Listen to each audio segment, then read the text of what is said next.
कहानी जेब खर्च। 2 साल पहले ही नन्हे मेई की माँ ने एक कारखाने में काम पर जाना आरंभ किया था। माँ उसे बहुत प्यार करती थी। प्रतिदिन सवेरे माँ जब काम पर जाने के लिए निकलती तो उसे जेब खर्च के लिए 5 पैसे देती थी। पहली बार जब उसने माँ से पैसे लिए तो वह मन ही मन सोचने लगा, मैं इन पैसों से मिठाई और गुब्बारा खरीदूंगा। फिर सोचा, अरे इन्हें बेकार खर्च नहीं करूंगा। माँ कितनी कठिनाई और मेहनत से पैसे कमाती है। अगर मैं इन्हें बचा कर रख लूं तो बाद में काम आएगा। पर इसे किस स्थान पर छिपाना ठीक होगा? नन्हा मेई पैसे छिपाने की जगह के बारे में सोच ही रहा था कि अचानक पैसे उसके हाथ से गिरकर फर्श के एक छेद में जा गिरे। उसने सोचा, ये तो गड़बड़ हो गई। फिर उसने अपनी नन्ही उंगली छेद में डालकर पैसे निकालने का बहुत प्रयास किया, पर पैसे नहीं निकले क्योंकि छेद बहुत छोटा था। उसके नीचे से पैसे बाहर नहीं निकल सकते थे। फिर मेई ने आश्चर्य से अपनी भौहें फैलाकर कहा, अरे यह तो पैसे जमा करने के लिए वास्तव में बहुत ही अच्छी जगह है। कोई देख भी नहीं सकता और ले जा भी नहीं सकता। यह तो सचमुच ही एक सुरक्षित स्थान है। बस फिर क्या था, उस दिन से नन्हा मेई माँ से जेब खर्च के पैसे लेकर फर्श के नीचे डाल देता था। इस प्रकार पलक झपकते ही 2 वर्ष बीत गए। एक दिन मशीन पर काम करते समय माँ के हाथ में चोट लग गई। चोट बहुत गहरी थी। मेई की माँ काम पर नहीं जा पाई और उन्होंने 1 महीना घर पर आराम किया।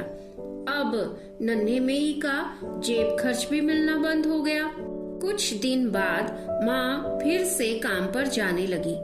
एक दिन नन्हा मेई अकेला फर्श के ऊपर बैठकर 2 साल पहले की घटनाओं के बारे में सोच रहा था। सोचते सोचते स्वयं ही मुस्कुराने लगा। कुछ दिनों में मैं फर्श के नीचे से सारे पैसे निकाल लूंगा और माँ के लिए कपड़े खरीदूंगा। नए नए कपड़े देखकर माँ कितनी खुश होंगी। नन्हा मेई अभी यह सोच ही रहा था कि माँ काम से वापस लौट आई। वह भागता हुआ गया और उसने माँ को पुकारा, पर माँ ने कुछ नहीं कहा।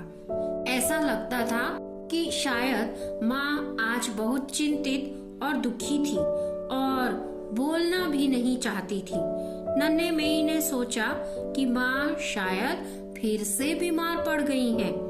कुछ ही देर में बाहर से किसी ने दरवाजा खटखटाया। जैसे ही दरवाजा खुला तो एक आदमी ने घर में प्रवेश किया और ऊंचे स्वर में माँ से बोला, तुमने मुझसे 25 रुपए लिए थे,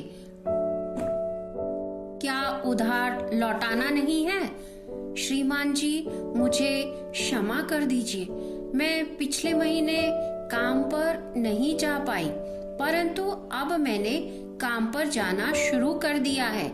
अब मैं आपके रुपए शीघ्र ही लौटा दूंगी। क्या आप कुछ और दिन प्रतीक्षा नहीं कर सकते? नन्हे मेई की माँ ने कहा। उस आदमी ने जैसे ही यह सुना तो गुस्से से मेज पर हाथ मारने लगा और बोला, पिछले महीने भी तुमने यही कहा था। मैंने पहले ही इतने दिन इंतजार कर लिया है, पर तुमने अभी तक रुपए नहीं लौटाए, और यदि तुम आज मेरे रुपए नहीं लौटाओगी तो मैं तुम्हें जेल में डलवा दूंगा। नन्हा मेई उस आदमी को देखकर डर गया था। जब उसे यह मालूम हुआ कि एक बार जब माँ का हाथ मशीन में आ गया था तब उसने ही माँ को रुपए उधार दिए थे, तभी नन्हा मेई धीरे से माँ के पीछे आकर खड़ा हो गया और बोला, माँ मेरे पास पैसे हैं। माँ आश्चर्य से नन्हे मेई की ओर देखकर बोली, तेरे पास पैसे कहाँ से आए? नन्हे मेई ने कुछ उत्तर नहीं दिया। उसने जल्दी से जाकर एक छेनी ढूंढी और छेनी से फर्श को 2-3 बार ठोका। फिर लकड़ी के फर्श को खोला और नीचे हाथ डालकर हाथ भर कर पैसे निकाले और बोला, माँ देखो, मेरे पास बहुत सारे पैसे हैं। इन्हें मैं 2 साल से जमा कर रहा था, तभी तो आज इतने ज्यादा हो गए हैं। माँ ने नन्हे मेई को गले से लगा लिया और बोली, मेरे अच्छे बच्चे, आज तुमने मुश्किल में मेरी सहायता की है। ऐसा कहते हुए उसकी आंखों से आंसू बहने लगे।